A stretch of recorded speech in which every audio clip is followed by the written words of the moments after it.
Hey everybody, this is Zach over at The Edge Pro. The video you're about to watch is from our archive of training DVDs that we sell on our website, and now we're just kind of putting them out there for you guys to view on YouTube. If you enjoy the video and you learn from it and you'd like to learn more, obviously you can go and check out all our other YouTube videos, like this one, and follow our page. We have lots of similar content out there. You can also follow us on social media, Facebook and Instagram. And you can also visit our website to view products that are going to be in these videos. Hopefully you enjoy the video and it's got some great content in there. However, we would caveat that these videos are older and have quite a bit of outdated content, and there's some better information in some of our newer videos, and hopefully in videos that we haven't put out yet. Again, we're simply posting this for some historical reference, and maybe you can pick up some tricks, or we say something in the video that is a different way than you've heard it before and you find it helpful. In any case, we hope you enjoy the video and can benefit from it. Thank you guys. Make sure you like and follow. Hello, I'm Bob Schissel with Nebraska Blades. I've been a clipper blade sharpener for nearly 25 years now.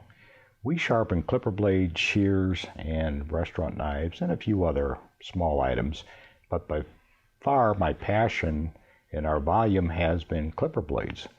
When I started out years ago, the equipment was lacking. The training was, there just wasn't any training. You were more or less on your own, and you would struggle. And the first couple of years, I almost gave it up in trying to please my customers. Now, in sharpening clipper blades, all clipper blades, with a few exceptions, and we'll show you those as we come upon them, almost all clipper blades are hollow ground. From these small A5s, detachable blades, to these large sheet blades. There is a different hollow grind in these blades than there is in the small one, but in fact there is a hollow grind in these sheet blades and there's a hollow grind in these large animal blades. Now let's get clear of what a hollow grind actually is. Think of my hands as two clipper blades, the bottom and the top, and a flat grind would be the two blades matching perfectly, sliding back and forth, and theoretically it should cut. But in fact, you're going to have unevenness in this grind, waves, and hair can get caught in those waves, fold over, and actually start to drive the blades apart. You will have total failure and complete jamming. The way the manufacturers got around this is they produced a hollow grind. In other words, they would hollow out part of the blade. So now the blades are coming together more like this. Just the fingertips are touching and just the heel is touching. As the blades are moving back and forth, they actually are acting like tiny scissors right at the very tip. The entire blade is, or the entire tooth area is not cutting. It's just the cutting zone right at the tips. The spring tension is putting pressure on those tips, keeping them together, and in fact they cut very well. Now it is true that Andis Oster will produce a different hollow grind in their factories. There'll be a different hollow grind in the large blades, but 90% of all blades, 95% of all blades in the animal industry are going to be Oster Andis detachable blades, which are truly hollow ground, and on our plate we can hollow grind the larger blades and have good success. Oster, as a matter of fact, will put one hollow grind in their top blade and less of a hollow grind in their bottom blade. They just chose to do this years ago and they still do it today.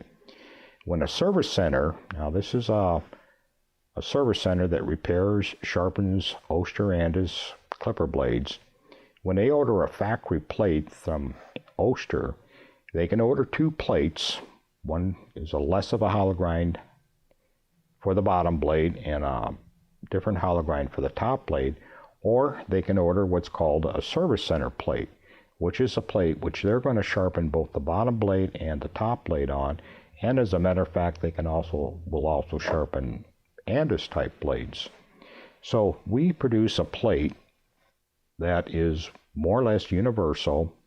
It doesn't change. You can buy different plates for special purposes, but our standard plate, and I myself, and I do thousands and thousands of all types of blades, will sharpen on one plate with a particular hollow grind to it and have good success.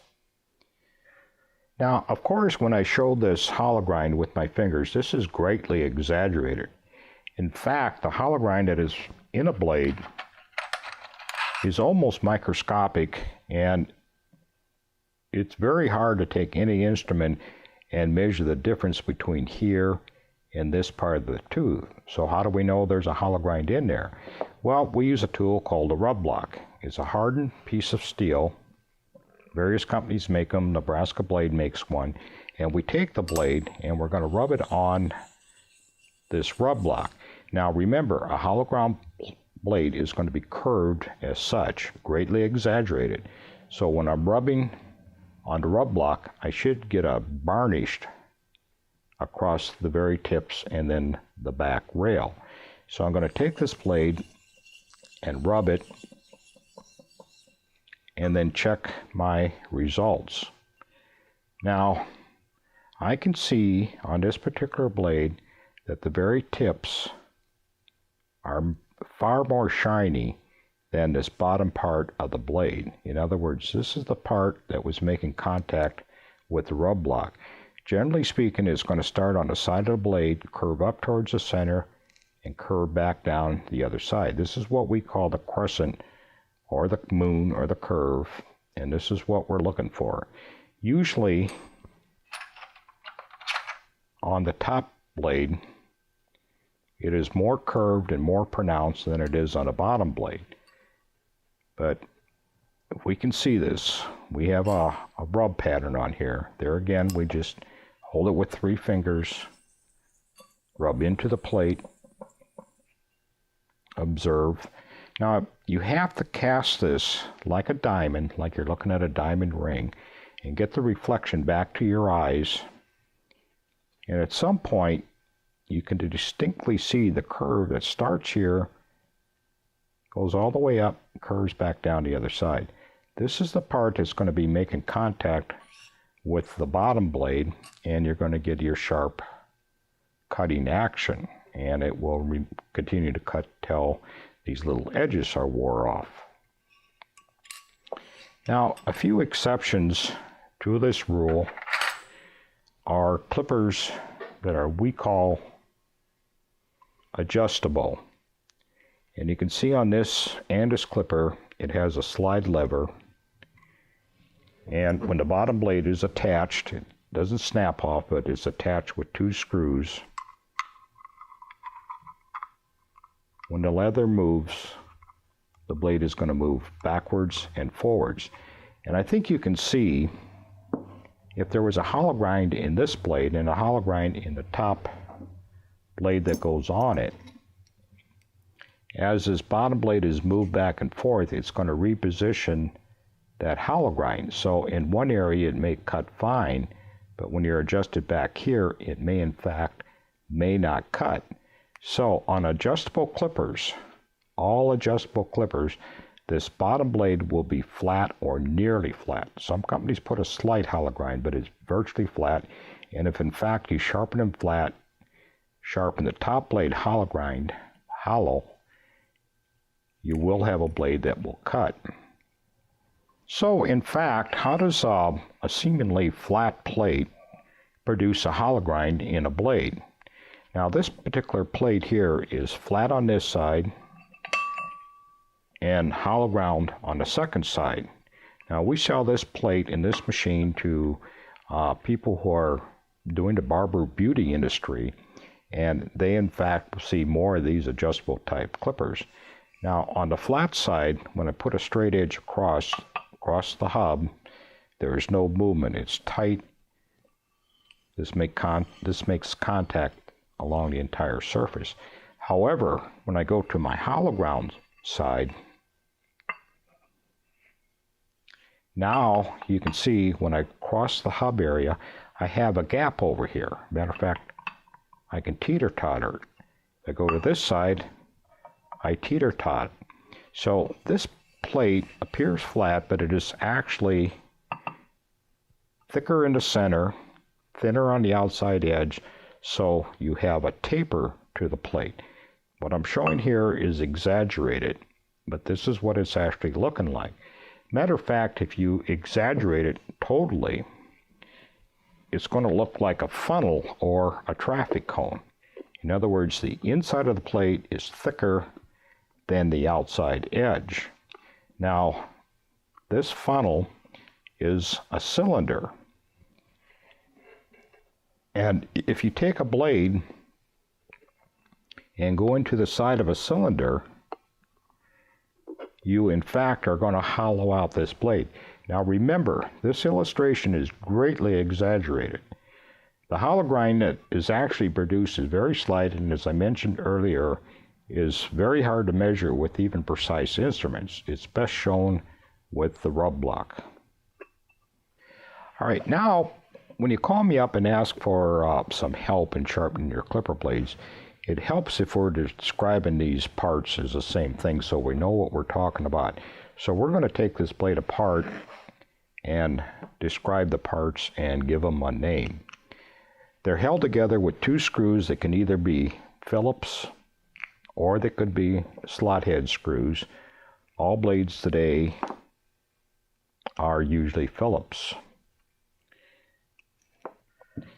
Now, we have several parts here. We have the bottom blade or the comb, and we have the top cutter. Now, the other parts of the assembly is the spring, socket, and glide. The glide is nylon, merely snaps off and on. This is probably the part that you're going to replace the most often. Sometimes you get blades in, this glide will be missing, it will be split. Sometimes the groomer took the blade apart and she lost it, and it is vital that it is in there. So we keep a supply of these on hand, and if we notice one is missing or cracked or damaged in any way, we just simply replace it. We do charge the customer for this. The next two parts are the spring and the socket. This is a spring. This actually puts tension on the blade, pushes down on it. We can adjust the tension by taking a common pair of pliers, coming around, and with a little spring action, we can bring these together. You don't want to bend up here. You want to come around. Matter of fact, if you bend up here, you're going to destroy the spring. And then an equal amount of pressure on the second side. We find a normal pair of pliers works the best because each socket may need different adjustments. The other part is the socket, and the socket fits inside the spring. It has two little ears that stick up, which are going to cause a few problems. These little ears actually match what we call the saddle of the clipper. In other words, it's going to be there. It's going to be there in this method here. These little ears go up the side and keeps the blade from vibrating back and forth. Now what you're going to find with these little ears, after the blade has been used, they're going to flare out, and they can also flare this way. So we actually provide a tool to repair this. So with the socket in place with the spring, we take this little tool, insert it in between there, take a pair of pliers, and simply bend the two ears in. Almost 100% of our blades that come in will be flared to a certain extent. Now, on a very small blade, such as this 40, it's relatively light, and you have a fairly powerful spring, and if it's very tight, it will hold this light blade, this number 40, in place, and there'll be no problem. However, when this heavy blade, this number 4 blade, is snapped into position, even if you have a good hinge assembly here, if these little ears are bent, the blade will buzz or vibrate. In other words, when it's running, you'll hear a distinct vibration and buzzing, and the blade will actually be moving back and forth. So it's very important that these parts be in good shape. Your glide is in place. It's a good glide. It just simply snaps into place. The socket is in place. This is a very sharp bend on these little ears. And we oftentimes get blades in from a new customer where these ears may be missing or flared out so bad that the blade just simply runs. The blade could actually be sharp, but it won't cut if it's in that open position. All right, now on the large blades, they're still called the same thing. They're called the comb, the bottom blade, and the top cutter, but there is no spring assembly. There's nothing that holds them together. However, they go on a large clipper. You can see this is quite a bit larger than the small clippers. And the bottom, the top blade will snap on. Two little pins here. And then the bottom blade will slide up in this position here. So it's held together. You normally will not get this clipper in when you get the blades. But there again, you have different sizes. Regulates the length of the cut. This, of course, is going to be thinner. Now, this is exactly the same clipper as this one over here, but it's a sheep head. In other words, this head comes off, and you put a sheep head on, and it's a different type of a blade. Large teeth. There again, we call this the comb. Goes through the wool. Used for pacas, llamas, sheep. You can use 4 3-point cutters, 4-point cutters, and there again it's assembled right on the clipper. Now, the granddaddy of all these clippers, small animal clippers, is what we call the Oster A2. Now, this clipper is no longer manufactured. You cannot buy parts for it. We have some veterinarians that, you know, maybe they graduated from school with them and they still have them, and you do the best you can on them, but nothing is available anymore. Matter of fact, I don't even think they make blades for them anymore. The big difference is on an A2 blade, it has a very large hole in the center of the blade and is held on the clipper with a large screw right here. So every time the groomer user wants to change a blade, she has to take the screw out, remove it, put a new blade back on, and put the screw in. That's kind of time consuming. Some of the customers actually would buy second heads. The head does snap off, and they would have, for instance, a number 5 blade on this head, a number 40 on a second head, so whatever they were doing, they could just simply snap it on. Oster then came out with what we call the silver clipper. It looked similar to this. It was a little different, had a silver top on it. The insides were a little different, but now you could snap blades on and snap blades off. So you could go to any size blade you were using quickly and easily. The next clipper they came out with was a golden, which had a golden cover. It was a little bit more powerful. It was still detachable. Unfortunately, the housing and everything else was different. You couldn't interchange parts. And then they came out with a 2-speed and different models. Cool running. They had a high cap on the back here. This is a pretty old golden, and you can see it has some mixed parts on it. But it's a clipper that we've used for years in testing. One big difference between an Andis and an Oster clipper is that on the Oster, you have a trigger mechanism here. And you can see a little hook here that I can press with my finger here, and it actually hooks the top of the socket and holds it tight in place. The Andis, on the other hand, has a snap assembly. There's no hook. It's just a pressure switch. So when you put a blade on an Andis, now some other Andis have the trigger, so you're going to have to look. But on a Andis, you can just simply snap the blade on and snap the blade off. Where an Oster, you can snap the blade on, but you need to hit the trigger to snap the blade off. Now, you in fact, if you pull hard enough, can pull the blade off an Oster, but usually you're going to damage the socket by repeatedly doing that. A blade will come in, and this socket, instead of sitting horizontal to the blade, will actually be tilted up where they pulled it off, and you may see damage in this area here. Now, we provide a tool that we can fix this.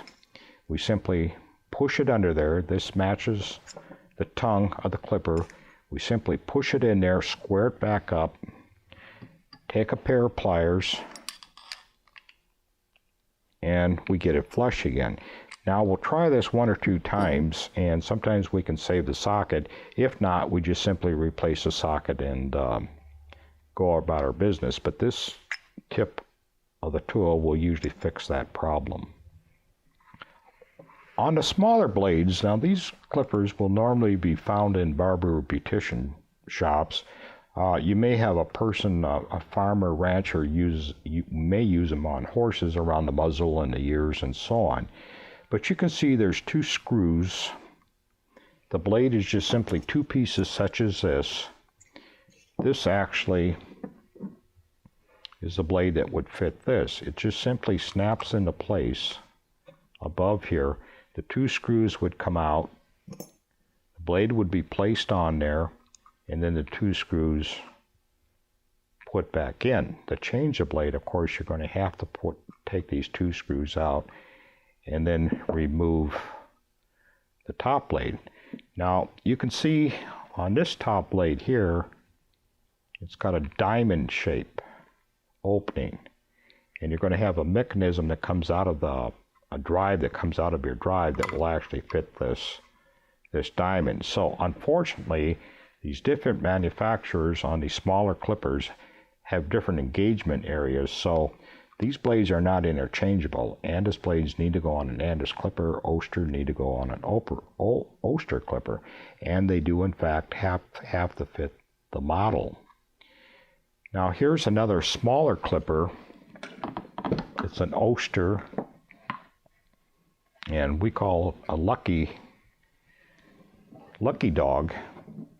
It looks very similar to the A5s, but they will not go on an A5 clipper, but they simply snap into place on the lucky dog. There's some groomers that have these, but more commonly they're used in the home market, but the blades do snap off and on. You do have a trigger that you have to release. I myself am not a groomer, or I don't actually use these blades, and I don't know all the reasons why a particular groomer picks a certain blade. But I do know they're concerned about the length of the hair. Now these are some snap-on combs that very commonly a groomer could use this number 40 blade, which is it's a surgical blade. A vet would use this to do surgery. But it has snap-on combs that can be placed on there. Now you can see that's going to leave the hair very long. And here's another comb that's going to leave the hair quite a bit shorter. So a lot of groomers do not like to use these combs. They kind of work good at first, but after a while the springs and so on start to fail and they fall off, and they don't like to fool with them. They may actually break off these plastic tips. At Nebraska Blades, we no longer run routes and pick up blades. All of our blades come in the mail, or sometimes customers drop them off at our shop. So we're going to get a box in, and the first thing we're going to do, we're going to record the name of the client.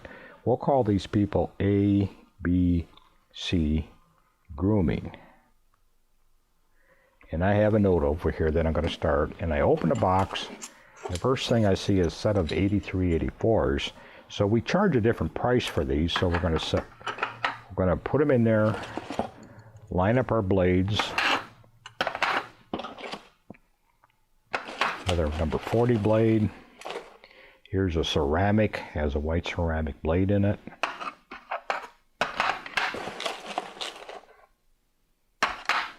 And another blade. So we're going to take a look at what we have here. We have 1, 2, 3, 4 A5s. We have one ceramic blade. We do charge a different price, so we need to know the difference. And we do charge a different price for the 8384. So we're going to call it one set of 8384. Actually, it's AU 8384. Now we're going to start a preliminary check of the blades. And right away, we see this number 40 blade, and it has broken teeth. It has broken teeth here. It has some broken teeth over here. This blade is a little bit dangerous. However, the fact that the brakes are at the tip, at the ends of the blade, the groomer may in fact choose to use this blade. She may not want me to throw it out.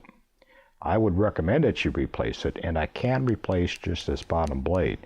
But I'm going to record over here that we have a number 40 blade, and it has broken teeth. When we send these blades back, we're going to put on the invoice that number 40 blade had a broken teeth. She may accuse us when this blade goes back, and it's probably not her fault, but sometimes we get these blades just dumped in a box, no padding, and you can actually rattle the box, and I'll find broken teeth in the bottom of the box. So we're not going to be responsible if they ship them to us incorrectly. So we got a number 40 with broken teeth. Here's another 40. It's got some broken teeth over here. Now this one is actually dangerous running because these top blade is sticking out and it could actually do some damage. We probably would recommend that she replace this. We do have replaceable bottom blades. So we may call her and say, you got broken teeth, a little dangerous. I could actually grind these off, eliminate some of the danger. And, you know, it would just take me a moment. So I probably would contact my customer and get some direction there. So she's actually got two number 40 blades with broken teeth. I'm looking at the other ones. They all seem good to go. No problems.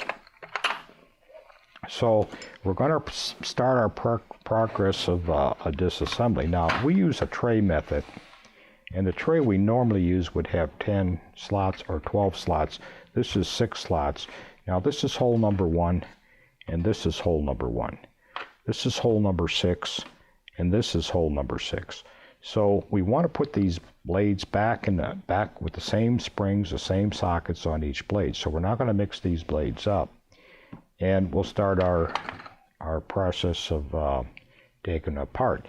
Now the first thing I'm going to do, I'm going to look at this blade. I'm going to slide that top cutter out. And this blade doesn't look like it's been cutting very good. Let me see if I can find one here. Okay, this blade here looks like it's been working very well. What I'm looking at now, this is funny, but a good way to describe this is a crappy looking blade. In other words, right here, I see a lot of shiny marks where this blade's gone back and forth, and has wore a shiny area. So this tells me that this blade has been cutting well. It probably has just gone dull. On the other hand, if we examine this blade up here, it looks shiny from this surface down here all the way to the tips. There's two things happened on this blade. It either was not cutting very well, so she would try to use it.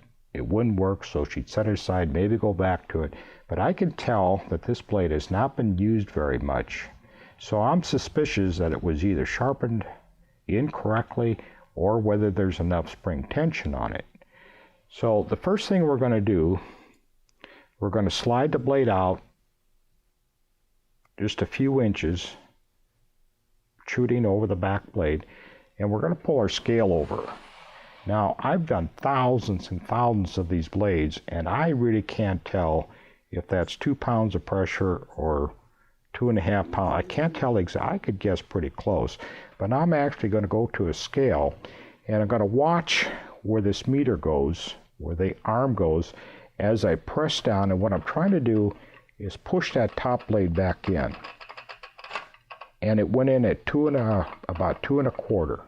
We'll do that again. We'll slide it out just about an inch, press down, and it moved in at about 2.25 pounds of pressure. Now on all blades, the small blades, the large blades, the proper tension is 2.5 to 3.5 pounds of pressure. But I want to warn you that 2.5 to 3.5 pounds is not a magic number.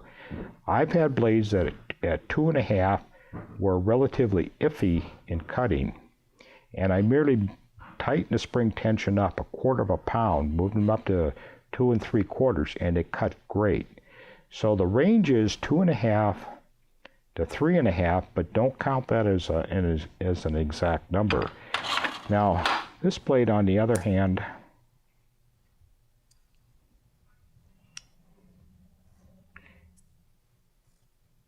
it's got the good scrape marks on.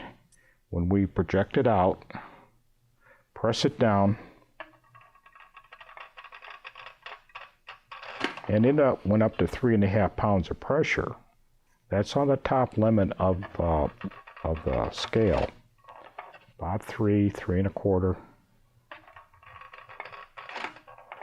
So we're not going to do anything with the spring tension on this blade. This is the blade that's got the crappy looking marks that tells us the blade's been working well. We look at some of these other blades.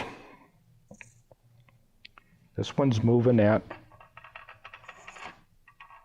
about 1.25 pounds, 1.75 pounds. However, when we look at the blade, we see that crappy looking pattern. We see where this blade's been used. So we're actually happy if this blade's been cutting, and we can examine the blades and tell if they have been cutting. Even though this blade is light, we're not going to increase the spring tension. We like our blades to cut with as little tension as possible. When the pressure is excessive, say up over 3 pounds, the clipper, number one, has to work harder to drive that back and forth. It may slow the clipper down. If the clipper's not in top running order, it may slow it down even more. Plus, there's going to be a lot of friction, a lot of pressure applied on this blade, and the blade's going to heat up, become hot. She'll have to cool it down or use another blade. So if our blades cut at 2 pounds of pressure, that's wonderful. But remember, we can go up as high as 3.5. We try to stay away from that higher number, but if you open new blades out of the package, you will find the range, brand new blades, Oster Andis blades, to be 2.5 to 3.5 pounds of pressure. So we'll start our disassembly process. Now we're going to drop the screws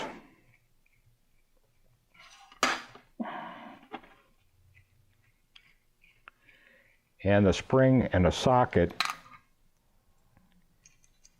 in this tray, and we're going to move the blades to be sharpened over to the second tray. Remember, hole number 1, this is in hole number 1. We go on to our second blade. We make that judgment again. This is the one we already determined was plenty tight. We're not going to do anything with the spring tension.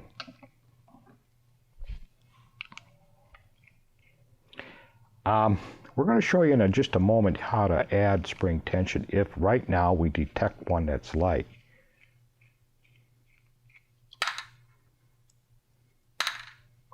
Now remember, this blade here, this very first one we took apart, didn't have the great scrape marks. The poundage was down.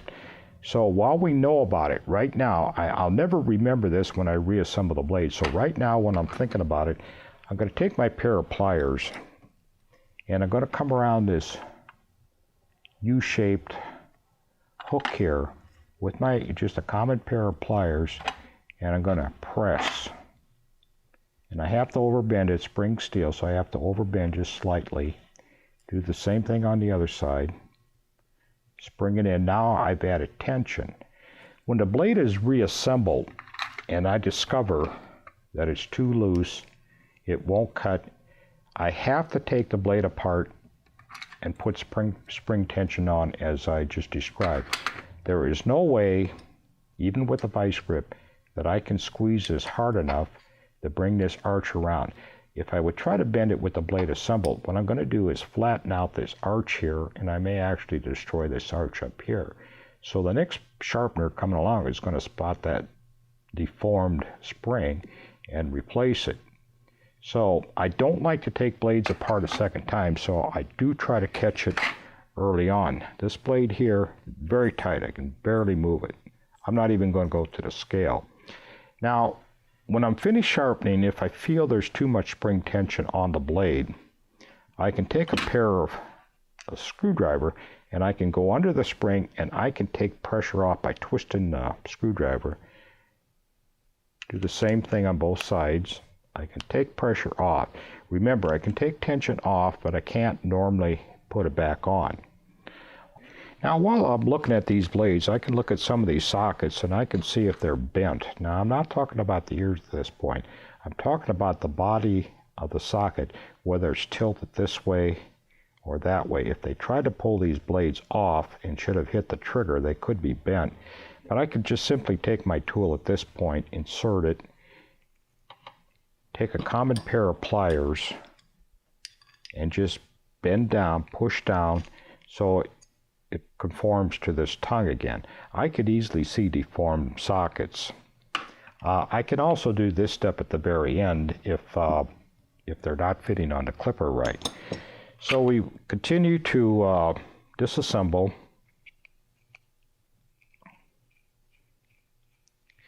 And I'm lining my parts up here that I can easily grab them. This one we already determined needs no pressure. It's tight. We're not going to do anything. Move it over here. Move up to our next blade.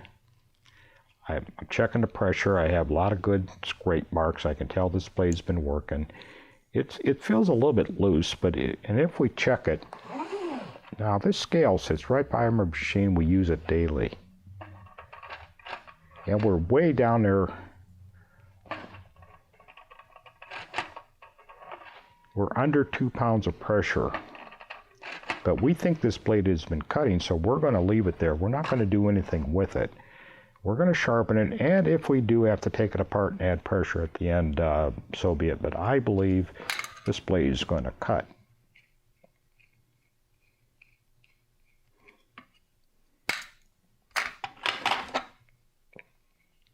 And we have a Phillips here on this ceramic blade. Now, ceramics can come either white or sometimes they're totally black. And they can be confused with a blade that Oster makes, which is titanium coated. And the bottom blade and the top blade will be totally black. If you're in doubts of whether it's ceramic or not, you can touch it with a magnet. Of course, a ceramic will not grab. So if it's grabbing, then we have a ceramic, and we're going to have to use a different method of sharpening it. But it still goes over to our tray to be sharpened. There's no disassembly on the AU83, 84, so we simply move them to our sharpening position. We're going to set this aside for a minute, and now we're going to put our attention on the parts here. We're going to clean off the blades. Now, we're not trying to get them spick and span at this point, but we don't want the old oils mixing with the new oils that we're going to put on. So we give them a quick wipe off, and you can see it just takes seconds. I'm wiping the glide, getting off that black stuff. I'm turning over and wiping underneath the socket area. I'm leaving them in sets. I'm not taking them apart. At this point, I'd be replacing parts if there was bad sockets or bad glides. Now we're going to take our tool, which comes with the machinery we sell. We're going to insert it. We're going to take a pair of pliers, and we're going to bend these ears in. And I think you'll see them move in the film. There, they moved in. Now, what's happened to these little ears, they can flare this way and they can also flare this way. This tool will set them perfectly flush again, that they'll fit the side of the saddle in the socket. So we do each blade, we can pick each one up. You can see that movement, there it goes. Almost 100% of the sockets we bend, we will find these ears moved out. Now, the reason this is so important, moved in there, if these ears are flared out, when they actually are on the clipper, if it's a heavy blade and when the mechanism is moving, the blade is going to vibrate back and forth. It will actually buzz. And if the blade is moving, of course, it can't make its full cut. So we're trying to prevent this. We never send back blades that are going to vibrate or buzz. We're catching them right now. Also, when I do this bending, if I feel a real wimpy socket, in other words, I don't feel resistance when I pushed in, that tells me that the socket is probably broken. In other words, this is a sharp bend here. And if it's bent in and out several times, these ears can be very weak. There can be cracked here, and we simply reach for a new socket, replace this socket, return the old socket to the customer, make a note on our pad that we replaced one socket. We'll catch 95% of them when we do this test. Occasionally one will get past us, but it will show up when we test cut later on. Now we have our last one to do.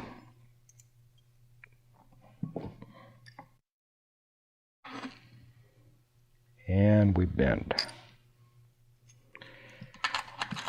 I have all the blades standing upright in a position that when I reassemble, I can quickly grab them. I don't have to reassemble anything. So I like to keep it in units. Now, we're halfway done with our sockets and springs. We're not going to have to readjust these again unless we missed one. They're all set to go. And we're going to set this tray aside. Now the next thing we're going to do, we're going to prepare these blades to be sharpened. There could be oils, grease, lanolin on these blades. So we're going to wipe off this area that we're going to sharpen, just this area here and this area here. At this point, we're not worried about the back of the blades. Give cutting surface a wipe off. We do this groove with our fingernail. Go on to our next blade, just getting off the worst of it. We've disassembled the blades, prepared them for sharpening. We have them in our tray. Now we're going to move them over to the machine to be sharpened. We have some common A5s, various size, number 40s. We have a ceramic blade, which we're going to sharpen differently. We have a sheep blade with a top fork cutter, and we have a large Stewart animal blade. We're going to sharpen all of these blades with the exception of the ceramic on this machine. I'm going to remove the guard that comes with the machine. You should sharpen with the guard in place. The guard will protect anyone on the opposite side if a blade should catch and fly off, and it will also collect 90% of the debris that's going to come off of the machine. So we'll just set it aside. This machine is kind of interesting. It's probably the second machine that we built, 2000. As you can see, it's still in great shape. It's sharpened thousands and thousands of machine. The only care we ever give it is wipe it off once in a while with a rag with some H42, but it still is in great shape and runs great. We're going to sharpen today with a 14-inch plate, and we're going to show you some various center lines. Now with the CS101, we provide two corner posts that we can have a center line, and we'll show you what the purpose of the center line is. When we load up a blade on a magnet, we're going to pass from the inside of the plate to the outside, and we want to be on this line. Right here,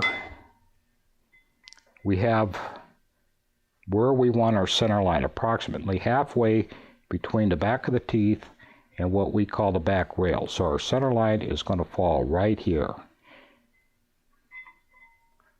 in this position. Now, if we're slightly forward or slightly back, it's not going to change too much, but it will move the center or the hollow grind forward or backwards. We also do not want to place a blade on the machine in a cock position such as this or this. We want to stay flush with the string. So I found a center line is much easier to orient yourself to the plate.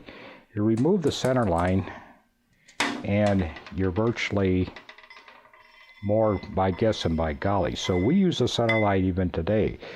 We today use, in place of the center line, which comes with the machine, we also have a laser pointer, which sets up on the machine. It will fit all of our machines. We can focus in. Now we have a red line that takes the place of the string. And we're going to straddle that red line and start our passes. Proper loading the blade on the clipper blade is very important. On a small blade like this, a number 40, the teeth are going to form a V. They're going to come down and form a V right here.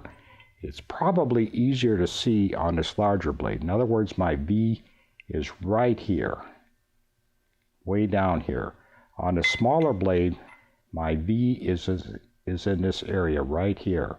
So when I load the magnet, I'm going to load up on that V. In other words, if I look through the blade, I can see the edge of this magnet is right at the V, is right in this area here. Now you can see there's quite a difference in a magnet that's on a number 40 blade. And this is a number 3 3/4 blade. You can see the blade is again at the V, but it's much farther down than the tips of the teeth. So every blade, no matter what size it is, we're always going to load up at the V of the blades, where the two blades come together. The next step is to charge the plate. Now, the first time you get a plate in, it's going to be very shiny. There are not going to be these grooves on the plate. And the first time you sharpen, you're going to sharpen one blade. You're going to stop and recharge the plate, and then perhaps sharpen two blades. And then after charge again, and then after that, you should be ready to go. The plate actually starts working best after you have 10 or dozen or 20 blades on it. What we're going to use is a shop towel, a blue paper towel. Paper towel will shred and won't work.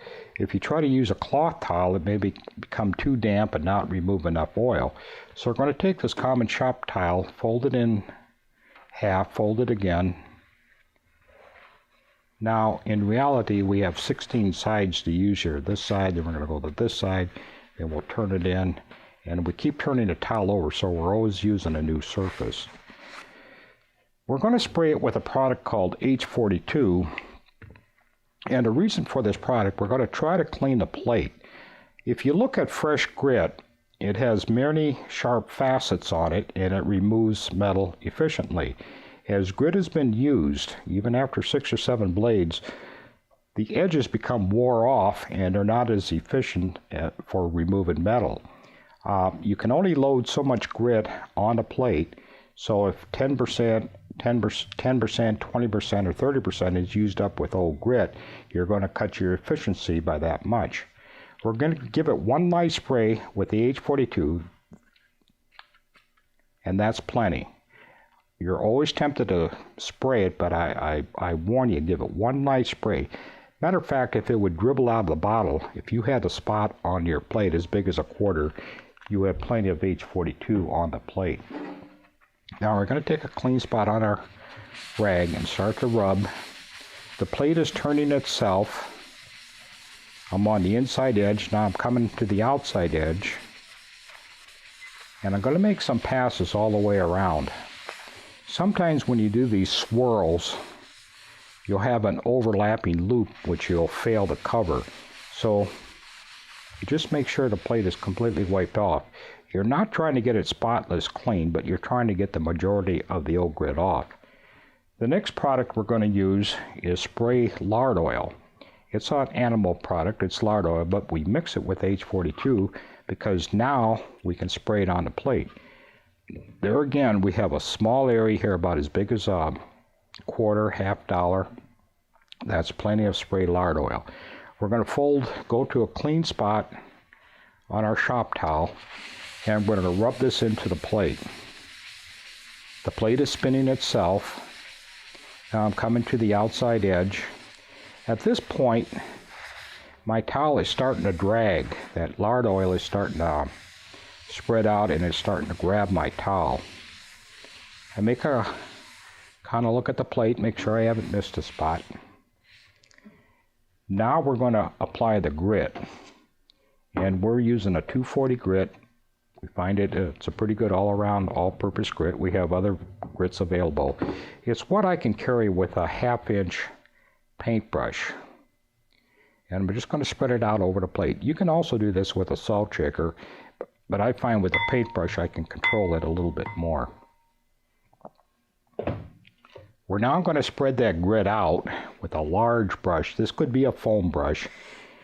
And as I rub it into the plate, you're going to see the grit turning a darker color, a charcoal gray. This indicates that the grit is now wet and has a better chance of sticking to the plate. Now we're going to use a common pine block, and we're going to start at the outside edge and push the grit into the plate from the outside edge in, overlapping. Go around. Now we're going to go from the inside out. Now these large piles is called swerf. We're actually going to go on top of them. Spread the grit out. You're pushing it into all those crevices, scratch marks, pores in the plate. At this point, you can see my block is just like on roller skate. It just slides real lightly, so you should be looking for this, where your block is just like on roller balls. Probably the most common mistake made, the most frequent, is using too much cleaner or too much oil. You definitely want a dry mix. I'm going to slam the block down on the plate, and you can see some grit fell off the block. Now this tells me that the plate is fully loaded. There's no way I can get any more grit into the plate. If I would use more grit, it simply would be wasted. Grit is very cheap. We can do over 1,000 blades with a pound of grit, but it's going to make your operation a little bit messier. On the other hand, if I would slam the block down and nothing would fall off, that would indicate to me that I have to sprinkle some more grit on the plate and rub it in. As you can see, the laser is casting the beam across the plate through the center and across. It's right through the center of the plate. Now we're going to position the blade. This is the center of the blade. You can see the line is cast through it. We're going to sharpen right here in this area here. There again, if you're slightly forward or slightly back, it's going to change a little bit, but it shouldn't affect the sharpening. But stay as close to the center as you can. The magnet actually has a hole on top, and that actually is dead center also. So if our line is right dead center with that hole in this area here, I'm going to put the string center line on.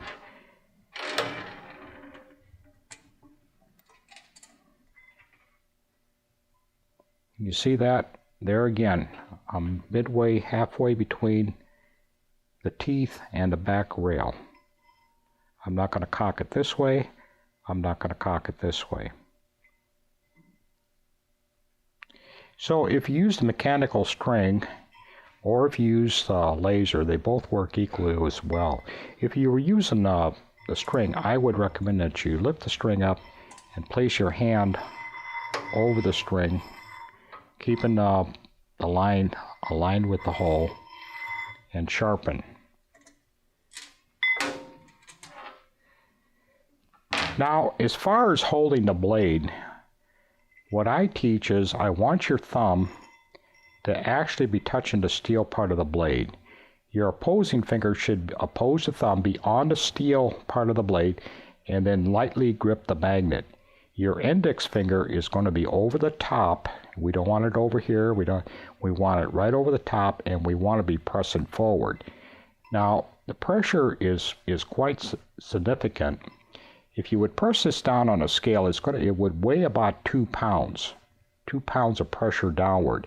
But we are pushing forward.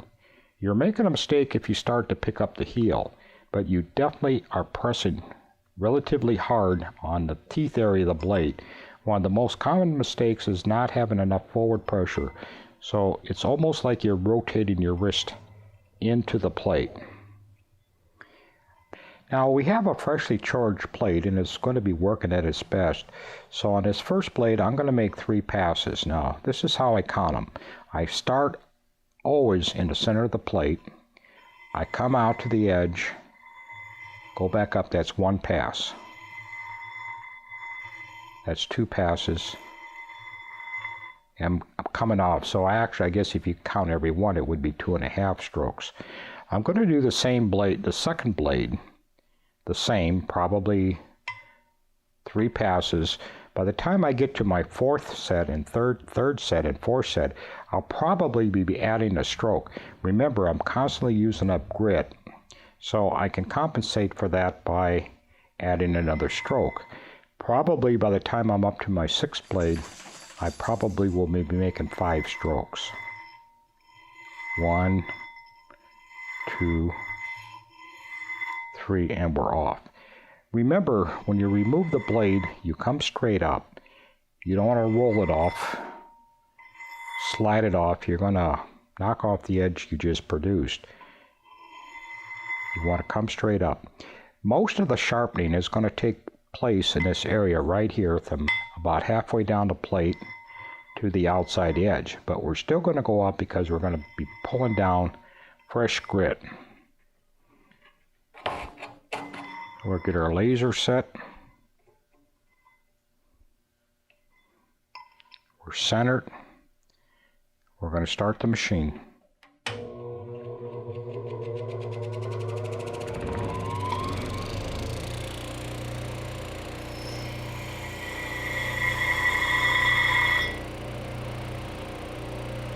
Now on this blade, on my first pass, I saw a very generous shower of sparks coming from the center of the blade and the 2 ends. So I'm going to stick with my original guesstimate that I was going to make 3 passes. When I introduced this blade to the plate, if I only saw sparking from the ends of the blade and very little sparking from the center, I would just automatically add 1 more stroke to it because I know the blade probably was in hollow ground. So let's start over.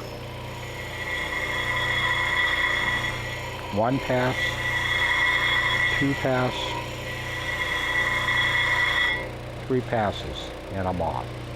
We're looking at this blade, we're going to examine it. We're looking from the very base here all the way up to the tips, and I have a grind all the way up. There's no bare spots. If I was missing something over here, I would make another pass and try to collect it. We also have a grind on the back rail, which I really don't look at, but you do need the rail. If you notice this swerf that came off is bone dry. It almost looks like pencil shavings. That's the way that residue should look. If this would look damp or a little bit like toothpaste or a little bit of a shine to it, then you definitely have used too much oil. I'm going to snap on the top cutter. There again, we're matching up these V's. Introduce it to the machine in the center. Forward pressure, good sparking pattern. 2 strokes straight off the plate. Examine the blade, it looks fine.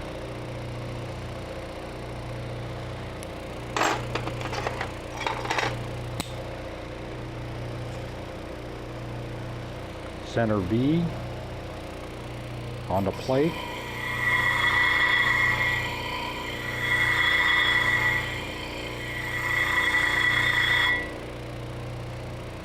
Examine my grind, satisfied with it.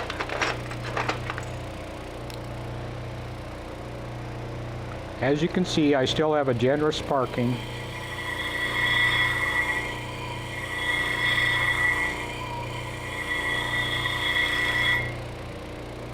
Always look, even grind all the way up.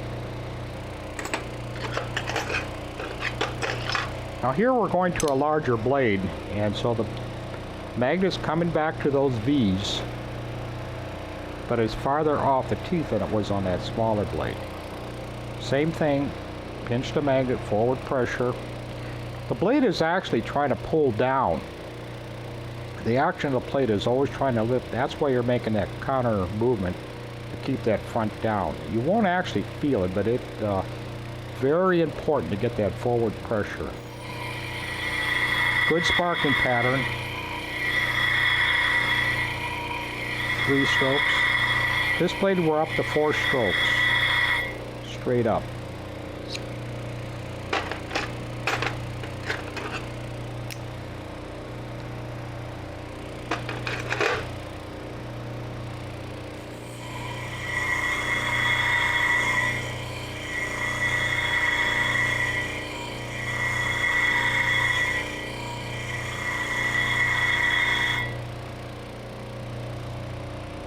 Very good.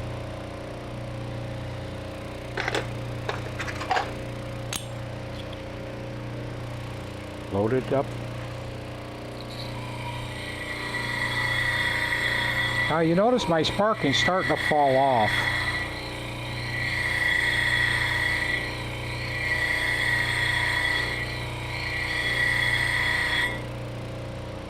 And we're actually cutting into the blade. This is a worn out blade. This is theoretically, this blade may not work. The back rail is actually gone and the teeth are almost.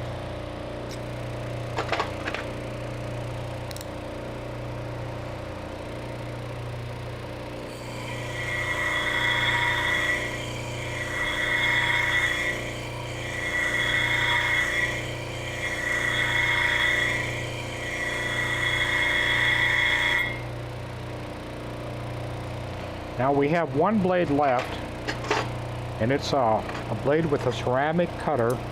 So we're not going to sharpen a ceramic, we're just going to sharpen this one. So our sparking has fallen off, but we have enough left that we can do this one single blade. If I had several blades to do, I probably would stop and recharge the plate. The grit is cheap, and if you make metal-to-metal contact, now enough grit on the plate is when you actually start to damage the plate. This plate, by the way, has almost 900 blades on it already. My spark are definitely weak now. It's still even.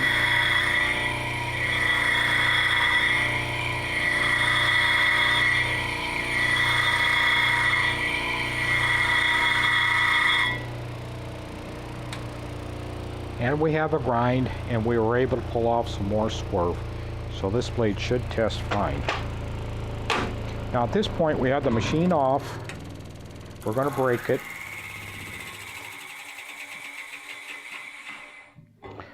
A very light spray, H42. We go to a clean spot on our shop towel.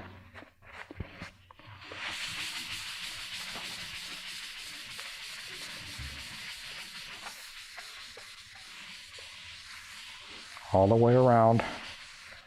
Get off considerable grinding dust. Our spray lard oil, light spray, that was plenty. No more, please.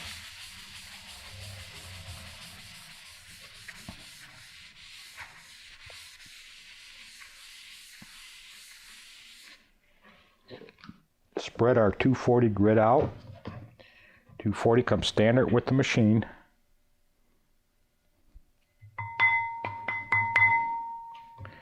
Brush it with the large brush. It's turning dark. Means the grit is wet. We're going to rub it into the plate.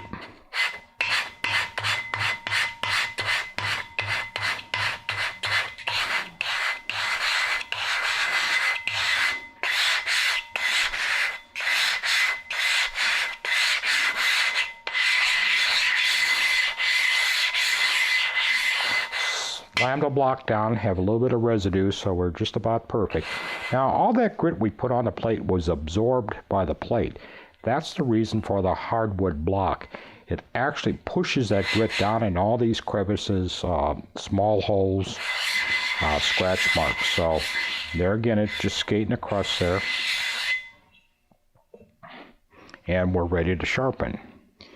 Now, the next blade we're going to do is a sheep blade.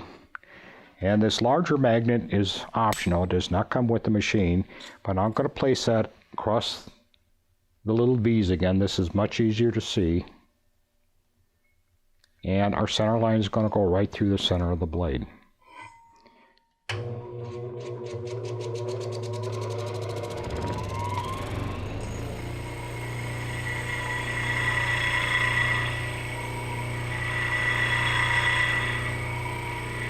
That's 3 strokes, 4 strokes, and 5. Now we see we've ground.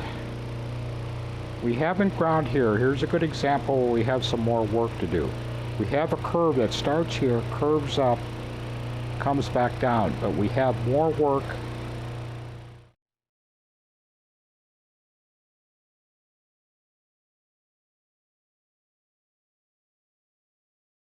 to do in this tooth here and across these right here. So we're going to continue to sharpen. What we just saw there could show up on any blade, and that's an indication that you need to go a little bit deeper.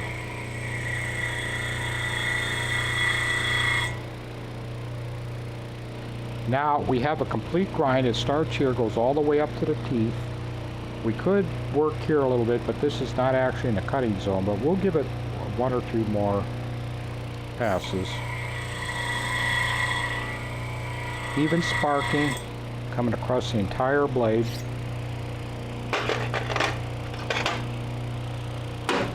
For the small 4-pointer, we're going to go back to the small magnet. There again, center it right, dead center on the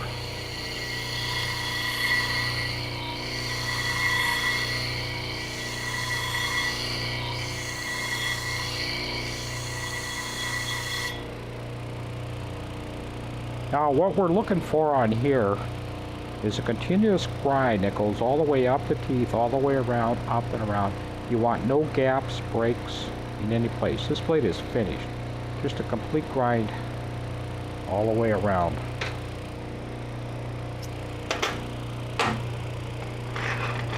Back to our large magnet for the 84. It's quite rusty. There was no sparking coming from the center part of the blade. It was pronounced at the 2 sides. So I do know there's not a hollow grind in this blade yet. Now it's starting to come up already.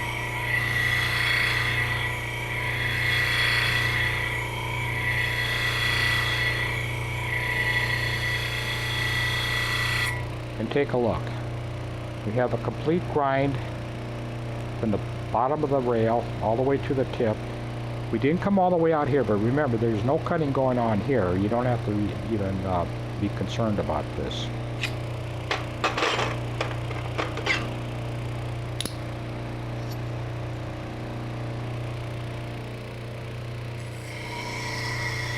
There's no sparking from the center of this whatsoever. And you can see my grinding is just on the 2 ends. It hasn't even been touched in the center yet. Watch carefully. No grind.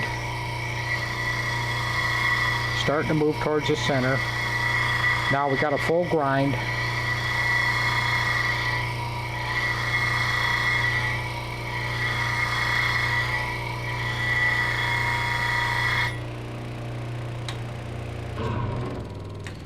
So on a blade like this, you're reading the blade, you're reading the sparking pattern, and if you don't see it, then that tells you right away to give it a couple of more passes.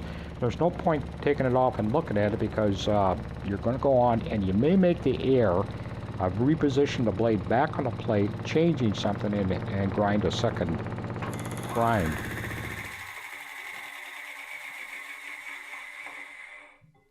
Now, one good way to judge the tension or the pressure you're putting on the blade, if after you sharpen and take the blade off, if you would touch it to your lip, and if it would be hot enough to feel very warm, then you've used too much pressure. The blade will warm up, but it should never become hot. On occasion, I have seen some very missharpened blades that use more work, and there sometimes you do use more pressure. But normally, in everyday sharpening, your blade should not become warm. It will become warm, but definitely never hot.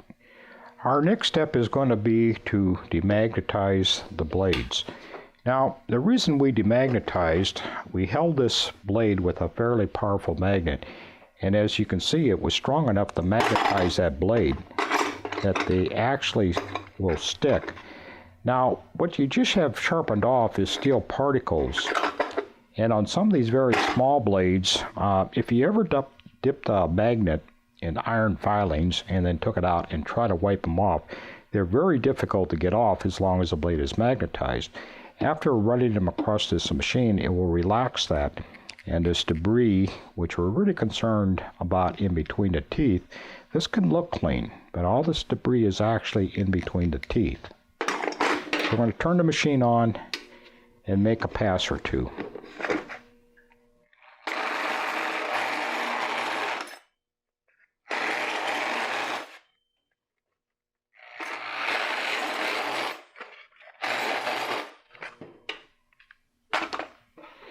Now you can see this debris that we sharpened off, this swerve, is demagnetized and it just falls off.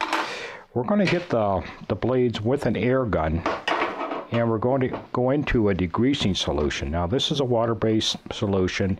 It's perfectly safe. It won't hurt your hands. You could actually get it in your mouth or eye, and it's not going to injure you. So we're going to blow these blades off into the degreaser.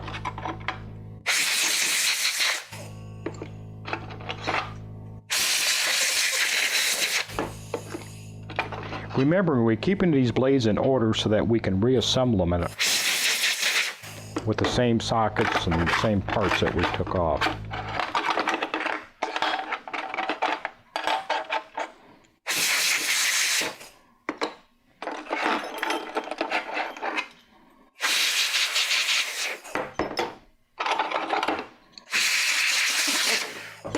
And I like to blow out the tray. Now we're going to clean the blades. Now what we're going to use is just a brush that comes from a discount store, and it's in a dental department, and it's actually made for false teeth. But as you can see, it's got long stiff bristles. It's actually got some long whiskers over here that I can kind of get down in there. I like to use a nylon brush because it can snag that burr that we produced and help break it off. Any sharpened item, I do not like to get near it with a brass brush or a soft brush. I like to stick to nylon. Now I'm going to turn the blade over, and I'm brushing down. I'm pushing that burr. I'm getting the debris out between the teeth, but I'm also pushing that burr in a down position. It's probably fallen off now. Now I'm going to flip the blade over, and you can see the debris. This was a relatively clean, but there's a lot of stuff that came out. I'm now going to brush down this way, so now the burr's been bent this way, it's bent that way, plus it probably snagged on the nylon brush. In the actual tank that I use, I have a large magnet at the bottom of it, and when I throw out my fluid and change it, I'll actually have a couple of inches of steel metal particles stuck to the magnet. I want to make sure I get these tracks clean. Go to the top blade. I get the track, this area right here where the glide's going to go, brush down, turn the blade over. That's rust and dirt that came out.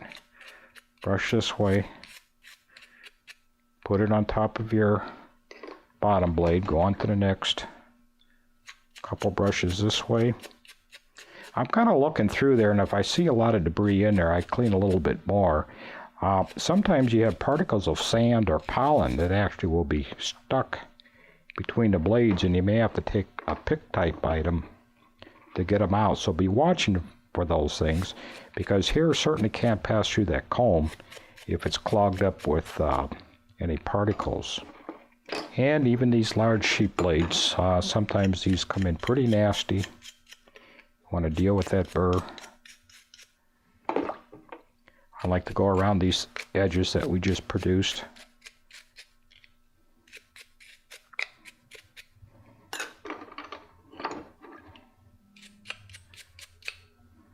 This takes a little bit of time, but we're gonna have sharp blades when we're done, so we're gonna spend the time now doing it right.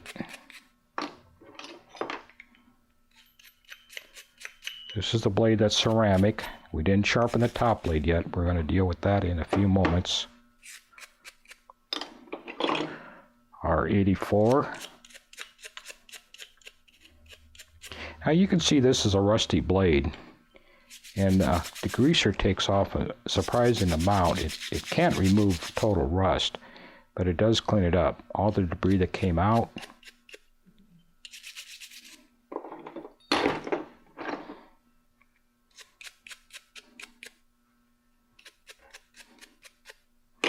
Now we're going to remove the blades from here. We're back in hole number 1. Hole number 2. This large sheep blade was sitting across here. 4, 5. And our 83. Now we're back to our work table. We have the first tray that's got our hinges, screws, and sockets. And they're all set here waiting for us to reassemble. Remember all that preliminary work we did. They should be good to go. Now I'm going to take my air compressor and I'm going to blow off this fluid, this degreaser. They go into the tray with the matching socket and spring.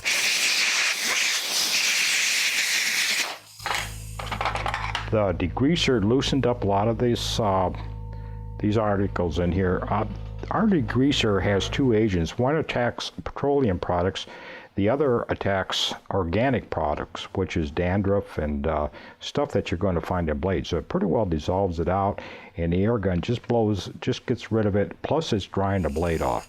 Remember, we used a water-based product, so we got to make sure these blades are dry.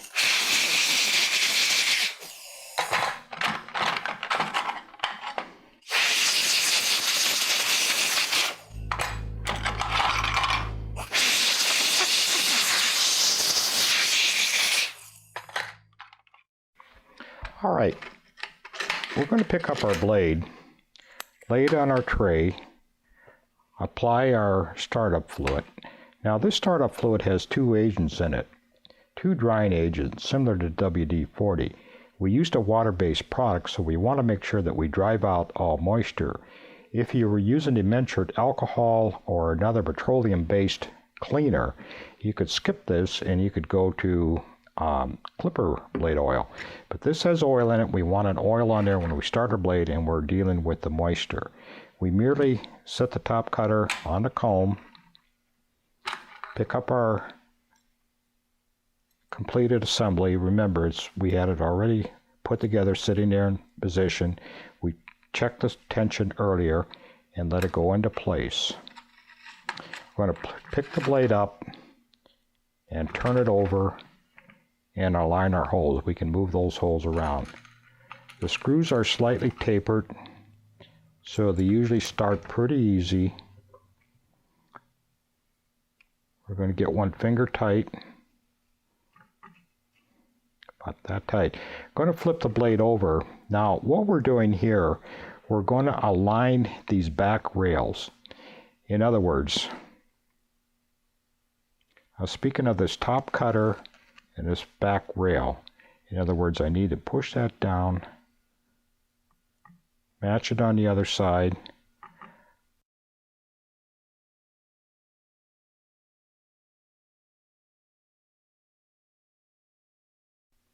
Our back rails are flush on either side. You can move it forward and backwards, hold it in position, turn the blade over, get a screw tight, get our second screw in.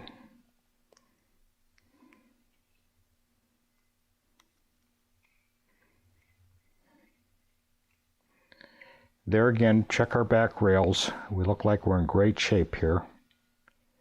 And tighten it up. Now, in tightening the screw, the final turn, this rail here moves slightly. That's not really enough to make any difference. We can leave it like that. But obviously, if it got really cockeyed, then we want to align this. We're not even looking at these front teeth. We're not looking at anything up here. All we're concerned about is this back rail. If you buy some new blades and look at the alignment, unless they were knocked out somehow, you're always going to see these back rails flush. And we move on to our next blade.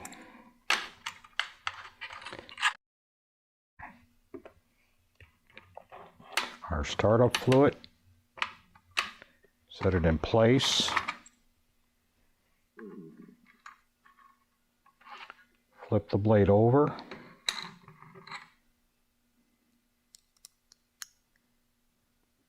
Get a screw started.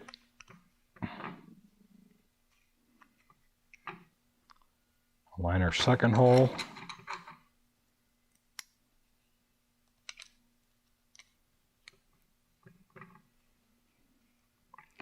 Check our alignment. It's got to come back. There. Our back rails are flush.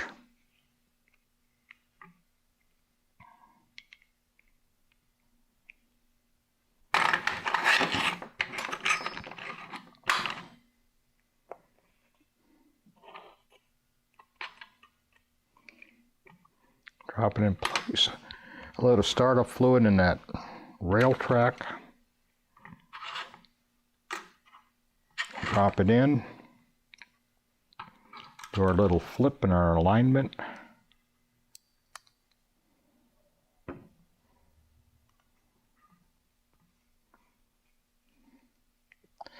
I normally can assemble a set in approximately 40 seconds.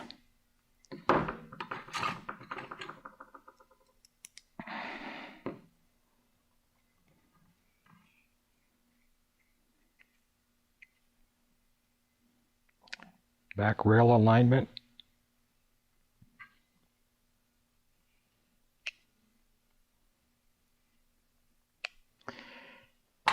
Now on these sheep blades, normally you're not going to get the clipper, so all we're going to do for the present time, we're going to put some clipper oil on them.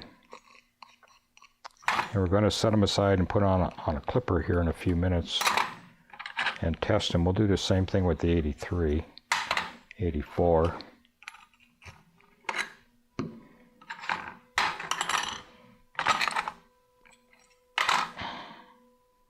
Our starter fluid. Remember, this is a bladed. We'll see if it works. But the body is starting to blend in with the back rail and the teeth. So theoretically, this blade's wore out. But I've had blades like this in the past that may continue to cut for another 6 months or even a year. So we'll mark this blade with fingernail polish on the back and explain on the invoice that this number 7 blade is about wore out and she may want to replace it. But we let her replace it. We don't, we're going to sharpen it. And of course, if it doesn't work when we test it, we're just going to send it back at no charge and advise her that it's wore out. But it may still cut. And we may see this blade another couple of times yet.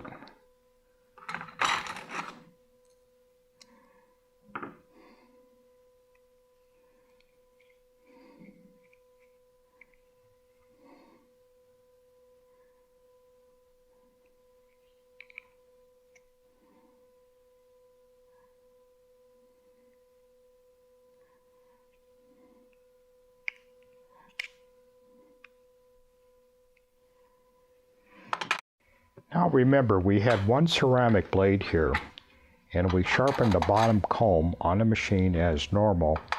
And the top cutter, which is made out of ceramic, we have to sharpen on something harder than ceramic. Our choice is diamonds. Now, we use this two-sided stone. It's coarse on this side, and we're going to flip it in a moment and go to the fine side. Now, on ceramics, you may want to put on some magnification, and I'm going to examine these tips. Sometimes one of these tips or more can be broke off if they got into something hard, and oftentimes by just looking at them with the naked eye, you won't notice that one's broke off. Also, when you examine the blade from this side, under magnification, you may see chips on the side of the blade, which means you're going to have to sharpen deeper to get below that chip, and at that point it may not be worth it. You can give it a go, but you want to make sure that the ceramic is in prime condition. We also use these glasses to look at other blades. Sometimes if we're not quite sure if we're up there, we'll snap on our glasses, and so I do recommend that you own a pair of these glasses. We're going to take the ceramic and hold it with 3 fingers across the blade, and we're going to move back and forth long ways on the ceramic stone. There again, I'm putting pressure on the tips. When I first start out, I can feel coarseness, and I can feel it pull in the blade. And I'm going to continue to work the blade till it smooths out, and now you can see it's just about like on roller skates. So we're going to give a couple of more long passes, and now we're going to turn our stone over to go to the fine side to finish the process.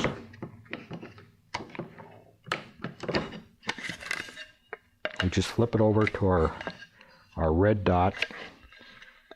We now have a fine grit. By the way, the blue dot, or the coarse side, is a 325 micron. The red dot, fine, is a 600 micron. There again, I'm going to hold the blade with 3 fingers. I'm going to start sliding. I again feel it grabbing the blade. Continue to work till it starts to smooth out. Use the entire surface. I'm an old knife sharpener, and we'd like to use up our stones. So very often, the last step, I'll flip the ceramic. I don't think that step is necessary, but I can't break bad habits or old habits. Now, if I would examine the ceramic at this point with magnification, I can actually see like steel or white particles, kind of a dust, kind of like strings in there.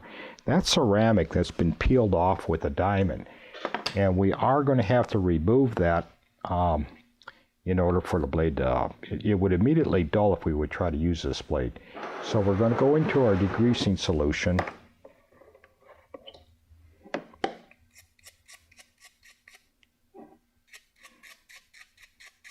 Clean it as normal.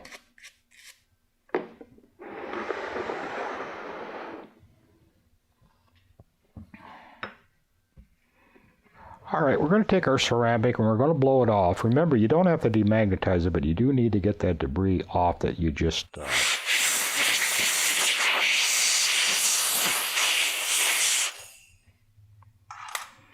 And then we reassemble that in the same manner as our other blades.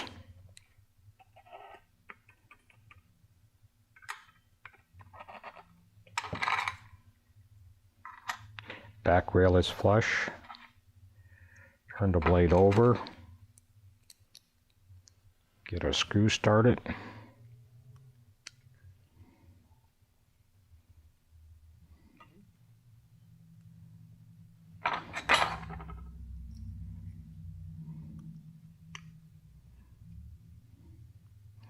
Again, check our rails to see if they moved. They look very good. I'm looking at the flushness.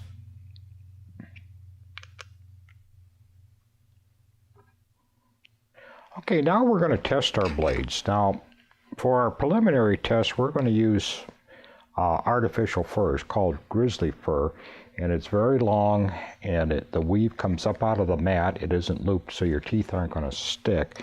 And we're going to make a determination whether the blades are cutting. Now, some of these thicker blades, like this number 4, we may not be able to get into our fur, so we can always use Oster test string. But we'll see if this is long enough to get in. Snap the blade into position. Enter into our fur. As you can see, it clips it off cleanly. We can also take the clipper upside down. And see the blade cuts very well. We can do the same thing with Oster test string. And what we're going to do is enter into the blade in several places, and you want to see it pop off. The string is a good indication.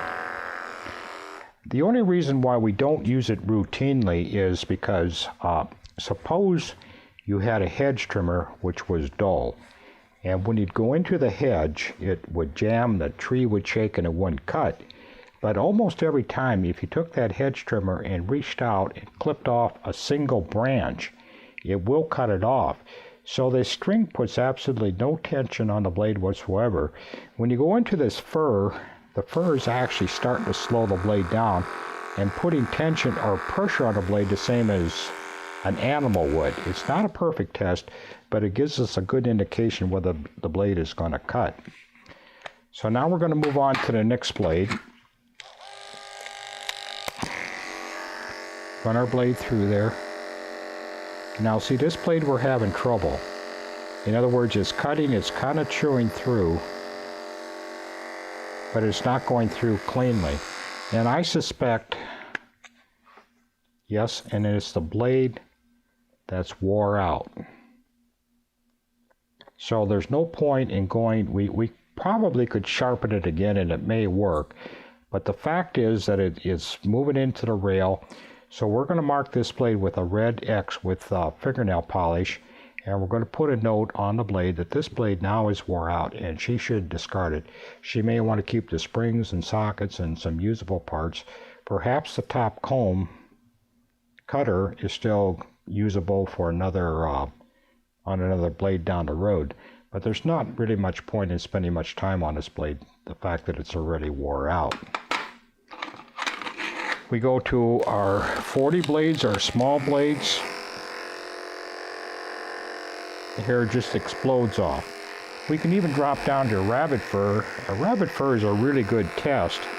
The reason we don't use rabbit fur on a routine basis is extremely messy, and it's a bit expensive buying these pellets. And his hair gets all over, it gets up my nose.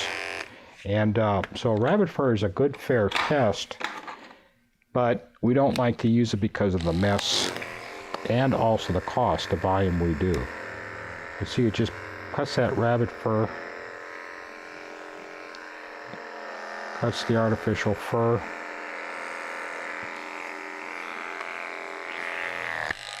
Now we're going to snap on that ceramic blade. That's a big blade. We're going to have to go in there with, it's too thick for the fur.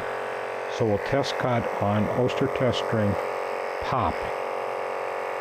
Pop. You see no chewing. And cut it as many places as you want, and the string just merely pops out. You perhaps can turn the clipper over, and you can see the hair that it's removing. No effort, no pressure. There's no vibration in the blade. It's running perfectly. The blade is seating itself in this process right now, being run for a few seconds. We can verify it cuts, we can verify that the blade isn't rattling, and we can send this blade out with confidence that it's going to serve the customer well. At this point, we're going to open these blades up. We do need to get the debris out. This is the blade that's wore out. Excuse me, this is the blade that's wore out, so we're not even going to blow it out. We're just going to set it aside. All right, we still want to get rid of this blue fur or rabbit fur, so we're going to hit them with our air gun.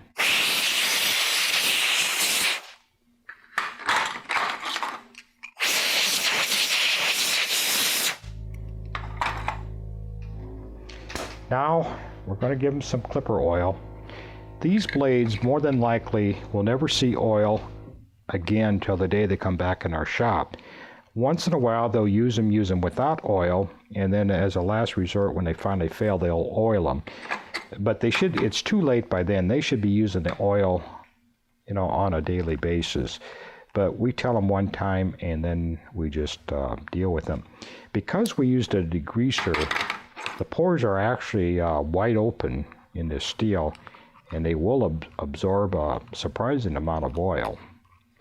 Now, I'll slow down a bit here. I'm doing the bottom teeth. I'm doing the top rail where the glide goes. Just a drop of oil on each back rail. Turn the blade over, and one drop only, and close it. Now our blades are going to go into a plastic bag. We usually put 2 blades per bag. We prefer not to use a zipper bags because we don't like to open them and we don't like to close them. Remember, doing quite a volume of blades. They're going to be wrapped in newspaper.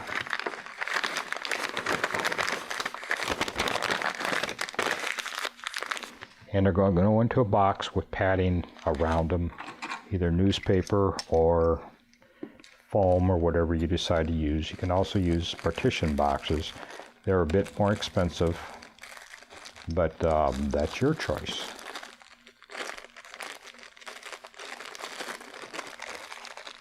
Two blades per package.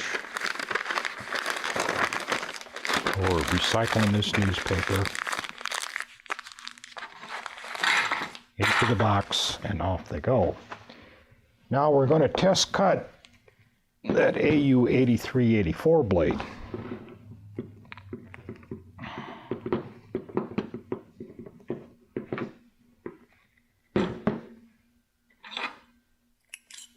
There's a couple of little holes here that's going to match these pins on the top drive.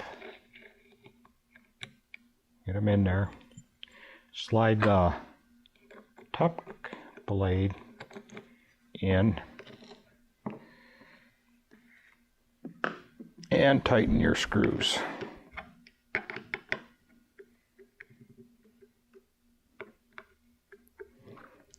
And we got quite a bit of pressure here, so we're gonna torque them down. Be a bit of a racket here.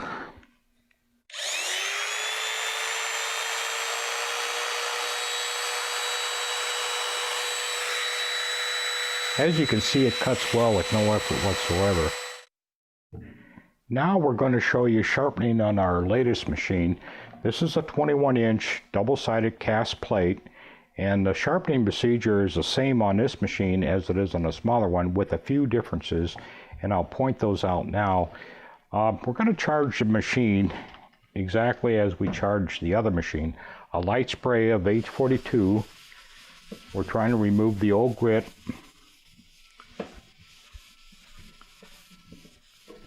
Go around several times. You want to look for an evenness. Apply our lard oil. Light spray. There again, the biggest mistake is using too much lubricants.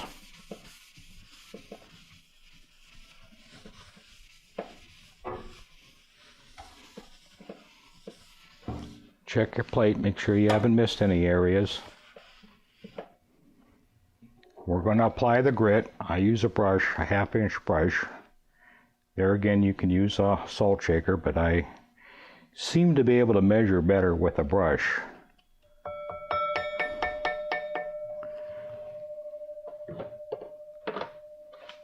Rub the grit in with a brush, a larger brush. You can see the oil changing color as it becomes wet.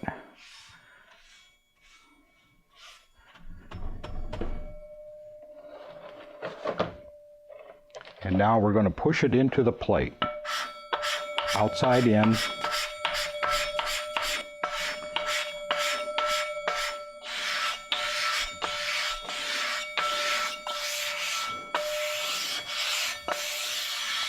Remember, when we slam the block down, we want a little residue to come off. That means the plate is fully charged.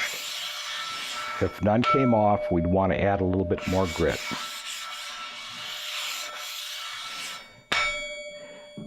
Now, you can see on this larger plate, we have a mark placed on the inside, and our actual sharpening is going to take place from approximately this area here where this line starts to the outside edge. This larger plate is changing diameter as it goes to the center, so as we move up, our hollow grind is going to change. In reality, the hollow grind is always going to be slightly higher or deeper on one side of the blade than the other because the plate is changing. So we don't want to sharpen up here in this area. We are going to use this area at times to bring down fresh grip, but we're going to come down with one pass, and then our sharpening is going to be in this area here. Now this freshly charged plate, we will probably do about 8 sets, 10 sets of blades. Our first blade, we can make 3 passes.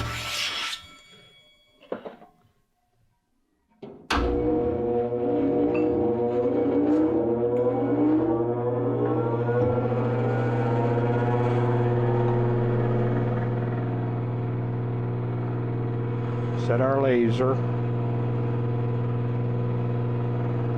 Remember, we want to travel through the center of the plate to the opposite side.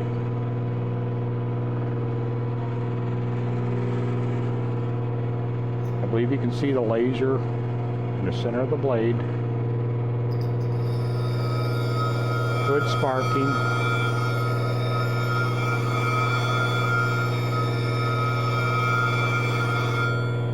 And we would move on to the next blade. Now, after you've sharpened maybe 4 sets, 5 sets, you may want to go to the center of the plate, and what you're going to do is pull down fresh grit. And then continue the sharpening, staying below the band.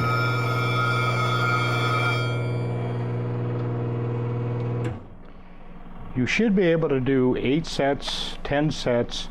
It will vary with the batch of blades you do. And this is our smallest machine. This machine was designed for the sharpener who is doing salons and wanted to do clipper blades, but he may be only 3 or 4 blades. It's really for the onesie twosies. You can do a higher volume on it, but the machine is slower. The speed is about half of what the large machine is, and also we're dealing with a 10-inch plate. So instead of sharpening 8 or 9 sets or 10 sets of blades, we probably are going to stick with 2 sets, 3 sets, and we're going to make a few more passes. I have pre-charged this plate. We have our laser set up. This happens to be a flat ground adjustable clipper. This is a flat plate. You can buy them flat or hollow grind. We're going to line up the same way. Start at the center of the plate. Come out.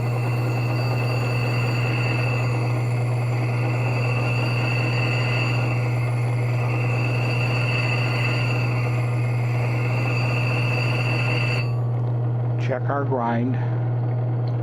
Satisfied with it. Go on to our next blade.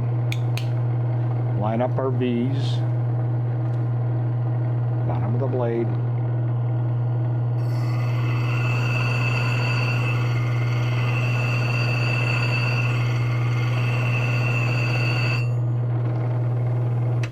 We would continue to sharpen probably 3 sets, maybe 4 sets. That's 2 blades each. There's 2 blades to a set, and then stop and recharge the plate. As you can see, if you're doing a batch of 30, 40 blades, you're going to charge this plate more often than you would with the large machine. The large machine, the Ultimate and the CS101, come with brakes, mechanical brakes, and to stop the machine for recharging, you simply apply the brake and bring the plate to a halt. Now we have this attached with a C-clamp. It has screw holes that can be bolted to the machine if you prefer, but we're putting on different size plates, and it's beneficial to us to be able to move the brake to a different position for the different size wheels. Now some care in the machine, probably at the end of the day when you're done sharpening, or at least several times a week, we like to take a vacuum cleaner and just turn it on, and just with the machine off, just clean out the debris. Keep it clean around the machine.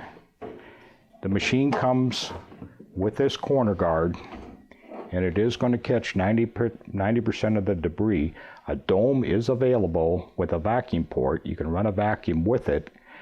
We prefer not to run the vacuum because I don't really care to hear it run. The domes are optional. Now some care of the plate.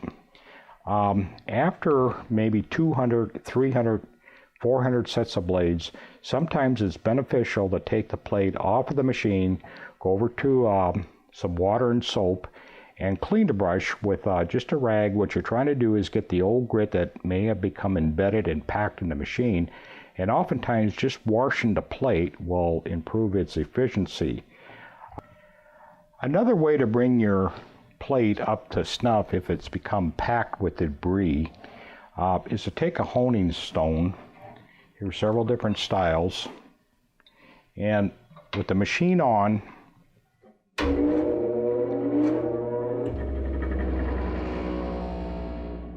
you're going to take the stone, I like to use a corner, and just come across the plate several times, and use the flat side. And you can see this is pulling old grit out of the plate, and it opens it up for fresh grit. Different type of stone, same procedure. You may want to check your stone with a machinist straight edge from time to time. You want to make sure that it's perfectly flat. If you're using too much pressure on one side or the other, you may become uneven, and you do want a square stone to do this procedure. What's going to happen as you get up to 1,000 blades, 800 blades, 1,200 blades, your plate may start to dish out, and this dishing will be transferred to the blade that you're trying to sharpen, and at this point your blades will no longer work. There's no remedy for this. The plate has to be sent in and to be resurfaced. You can check for wear. You can take a machinist straight edge. You're looking for a line that travels across the entire surface of the plate. These marks will not affect the sharpening.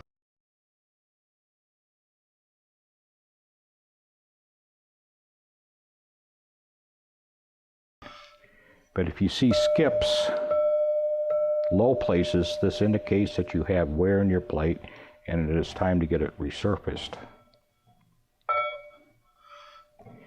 The number of blades you can get can vary from 800 sets to, on this large 21-inch plate, up to probably 1,500. It does vary from time to time. It has to do with the type of blades, how rusty they are, how many strokes you're doing. But you do find a variance in the number of blades you're going to get per plate. So as you get up to 800-900 sets of blades, you may want to check your plate to check for wear. We actually prefer to go by a count. We're probably going to do 1,500 sets on this one side, and then we're going to pull the plate and flip it over, use the other side. If you would stretch it out another 200 blades, you're really not saving much money, and you may start producing bad blades towards the end of the life of the plate, and you never want to hurt your reputation. Oftentimes when measuring a plate, looking for wear, if you're starting to see wear, it's already too late. So we don't feel it's very, you're not going to save any money by trying to stretch the plate too long. Another method of checking for wear is a dial indicator set on a tripod. And we would zero this out and then move the dial indicator to different places and compare the readings. We would go around checking different areas, watching our meter, and we're looking for a low spot in the plate. This can be used on a large machine, the small machine. But there again, by the time you see a thousandths of a dip in the plate, it's probably too late and you probably are doing bad work. I also want to point out that before you make these measurements, the plate should be as clean as you can get it. So you're going to have to spend some time cleaning the plate and then doing your measurements. There again, we prefer to go by count. Now, the machine, this large machine, is bolted to this hub with 4 studs. It has 4 Allen wrenches that are attached to the shaft of the machine. If this is a mobile unit, or if the machine is in your shop, it can be dropped. These screws, over a period of time, can become loose, and your hub can drop down, and you may have a little bit of, the plate could actually rub on the body of the machine. It's just a simple procedure of taking the plate off, and oftentimes in the opening you can reach in and get these Allen wrenches and pull the shaft back up. Sometimes in a mobile operation, just a vibration. Mobile guys, what I like to recommend is that you get yourself 4 blocks or at least 3 blocks, and when you're traveling, actually wedge the plate. This plate weighs quite a bit, and when you hit railroad tracks or rough streets or bricks or whatever, you can set up vibrations and you can actually cause the shaft to move. It has a keyway. On the CS101, it's a little different shaft. It has 2 Allen screws, and there again, they can become loose over a period of time, so you may have to periodically make adjustments up or down. Since the year 2000, we've spent a lot of time balancing these plates, and our tolerances are very close. On some machines prior to the year 2000, this wasn't machined as close, and so when you tighten up the Allen screws, it could actually cock the hub very slightly. It really makes no difference in the center of the machine, but by the time you travel to the outside edge, you could have somewhat of a wobble. In a case like that on an older machine, you may try to take your studs out, your 4 studs, move it, tighten it up and see how it's running, and you have 4 positions you can try it in to see if you can get it to work. You may have to put a piece of machinist foil under one side if it's badly worn, or you can order a new hub if the shaft of the machine is not damaged. When you receive your machine, the plate's going to be off. It's going to be mailed in a separate box, and you're going to have a shipping bracket on top of the machine to hold the motor firmly in place for shipping purposes. These machines sometimes are dropped, and just the thud of dropping it can move this shaft. So we've been shipping the machines with this bracket on. The 2 studs are going to match the hub, and you're going to save those 2 studs to put in your plate. You probably should keep this shipping bracket, that if you ever need to return the machine, that you can rebolt it to prevent any more damage. I hope you found this tape beneficial and a real learning tool for you. Feel free to contact us. We can walk you through most problems that may arise or questions you may have on sharpening. And I thank you very much. Again, I'd like to give thanks to my Lord and Savior, Jesus Christ, who extends grace and mercy to all mankind. Thank you very much.